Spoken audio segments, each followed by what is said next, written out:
ओम नमः शिवाय।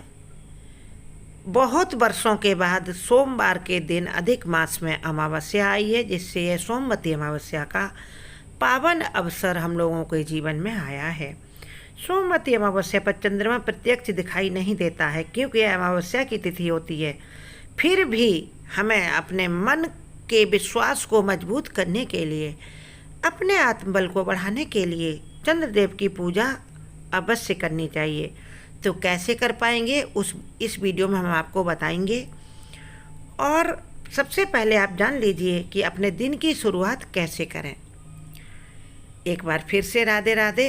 आप सभी से एक रिक्वेस्ट है, चैनल पर नए हैं, पहली बार हमें सुन रहे हैं तो चैनल ज़रूर सब्सक्राइब करें। और एक और रिक्वेस्ट है, हमें सपोर्ट करने के लिए आप इस वीडियो को कम से कम 5 लोगों में शेयर भी ज़रूर करें। हमारे चैनल के अन्य वीडियो भी देखें। सोमवती अमावस्या के दिन सबसे ज़रूरी जो रूटीन होना चाहिए वह सुन लीजिए। सुबह उठने के बाद आप सबसे पहले, यदि आप घर में ही हैं, कहीं बाहर सरोवर, नदी, पवित्र नदी, गंगा यमुना स्नान करने नहीं गए हैं तो ये रूटीन है। और यदि पवित्र सरोवर या नदी पर हैं आप तो आपके परम सौभाग्य हैं। तो वहाँ भी आप सूर्य को स्नान के बाद अर्घ्य जरूर दें।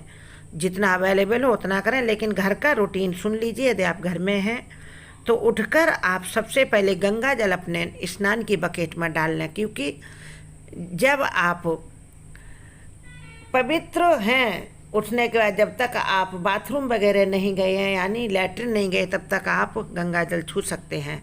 तो पहले अपनी बकेट में गंगा जल डाल लें, थोड़े काले तिल डाल लें, उसके बाद उस बकेट को पूरा पानी से लबालब भर लें। फिर फ्रेश होने के बाद स्नान करें। उसमें गंगा यमुना सरस्वती को याद करें और चंद्रदेव को भी याद करें मन से। इसके बाद आप तांबे का लोटा लें, उसमें थोड़ा गंगा जल डालें, कुछ काले तिल डालें, रोली या हल्दी डालें और कुछ साबुत चावल यानी अक्षत डालें और सूर्य देव को जल अर्पित करें। ओम सूर्याय नमः, ओम आदित्याय नमः, ओम भास्कराय नमः बोलते हुए।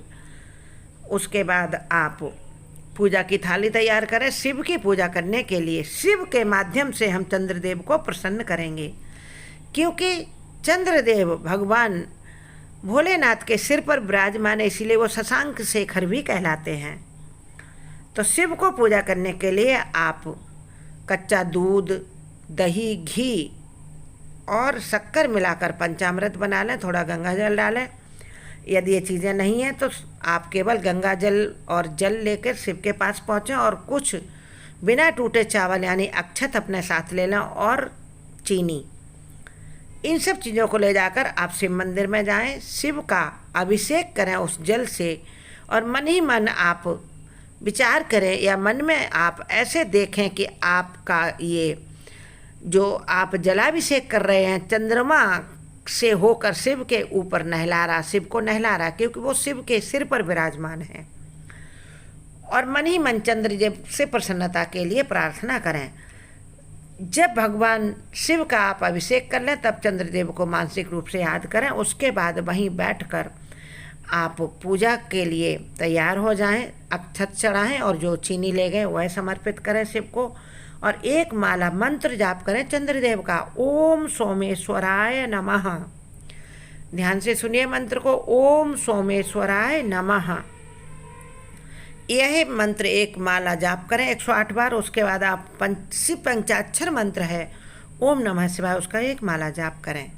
इससे आपके जीवन में खुशियों की बहार आ जाएगी, आपका आत्मबल, आपका आत्मविश्वास बढ़ेगा और आप सफलता की सीढ़ियाँ चढ़ेंगी। क्योंकि जितने लोग भी इस संसार में सफल हैं वह प्रबल आत्मविश्वास के धनी होते हैं, यानी वो सही समय पर सही डिसीजन लेने के लिए साहस रखते हैं और उचित डिसीजन लेते हैं तो सफलता की सीढ़ियाँ चढ़ते चले जाते हैं। और यदि आपने इस तरह से चंद्रदेव को प्रसन्न किया, भगवान शशांक शेखर को प्रसन्न करके, तो आपके जीवन में खुशियाँ अवश्य बाहर लाएंगी। इस प्रकार चंद्रदेव को प्रसन्न करें आप। और यदि हो सके आप में श्रद्धा हो और क्षमता हो तो आप सफ़ेद वस्तुओं का दान भी करें। जैसे सफ़ेद वस्त्रों का दान ज़रूरतमंदों को दे दें, आप चीनी चावल का दान करें और आप गर्मी चल रही है जल का भी दान करें। इससे आपको चंद्रदेव की परम कृपा प्राप्त होगी। इस प्रकार आप ये उपाय ज़रूर करें और जीवन में सफलता की सीढ़ियाँ चढ़ें। राधे राधे राधे राधे। चैनल ज़रूर सब्सक्राइब करें, अन्य वीडियो देखें। राधे राधे राधे राधे।